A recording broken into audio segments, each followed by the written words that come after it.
जहां तक डिप्लोमेसी की बात है, भारत की भूमिका स्पष्ट है। शुरुआत से ही हमने इस संघर्ष को लेकर अपनी गहरी चिंता व्यक्त की है। मैंने स्वयं भी पश्चिम एशिया की सभी संबंधित नेताओं से बातचीत की है। मैंने सभी से तनाव को कम करने और इस संघर्ष को खत्म करने का आग्रह किया है। भारत ने नागरिकों, एनर्जी और ट्रांसपोर्ट से जुड़े इंफ्रास्ट्रक्चर पर हमलों का विरोध किया है। कमर्शियल जहाजों पर हमला और हॉर्मुज स्ट्रेट जैसे अंतर्राष्ट्रीय जलमार्ग में रुकावट अस्वीकार्य है। भारत डिप्लोमेसी के जरिए युद्ध के इस माहौल में भी भारतीय जहाजों के सुरक्षित आवागमन के लिए निरंतर प्रयास कर रहा है।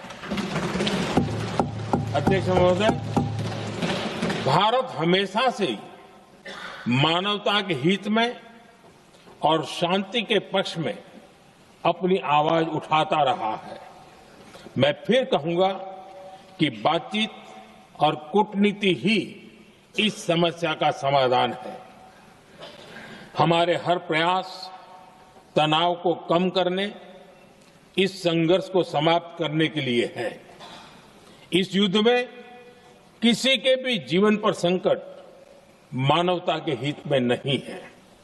इसलिए भारत का प्रयास सभी पक्षों को जल्द से जल्द शांतिपूर्ण समाधान के लिए प्रोत्साहित करने का है। अध्यक्ष जी, जब ऐसे संकट आते हैं तो कुछ तत्व इसका गलत फायदा उठाने की कोशिश भी करते हैं। इसलिए कानून व्यवस्था सुनिश्चित करने वाली सभी एजेंसियों को अलर्ट पर रखा गया है। कोस्टल सिक्योरिटी हो, बॉर्डर सिक्योरिटी हो, साइबर सिक्योरिटी हो, स्ट्रेटेजिक इंस्टॉलेशंस हो, सबकी सुरक्षा को और मजबूत किया जा रहा है।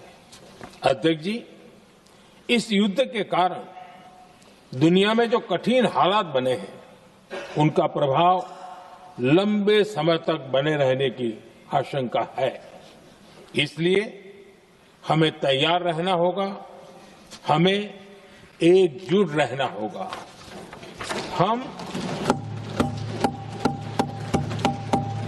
हम कोरोना के समय भी एकजुटता से ऐसी चुनौतियों का सामना कर चुके हैं।